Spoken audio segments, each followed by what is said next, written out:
ежедневната си практика много често получавам въпроси, свързани с това какъв вид търговска дейност да избера. Едноличен търговец, еднолично дружество с ограничена отговорност, дружество с ограничена отговорност или някакъв друг тип. Споделям тази информация, тъй като при стартирането на бизнес това е първата най-важна стъпка, която наистина трябва да бъде премислена и да бъде взето най-правилното решение, за да може да стартирате по правилен начин, както се казва.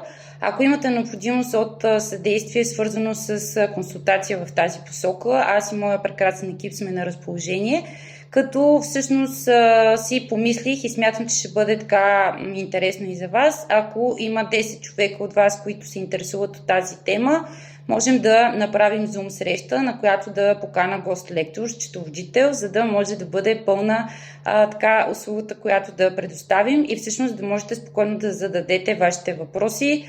В повечето случаи идеята, стратегията на някой друг ни дава идеи на нас, така че можете да се възползвате от тази безплатна Zoom среща, която можем да направим за вас. Ако искате да се включите в такава среща, напишете в коментар среща и ще го организираме за вас.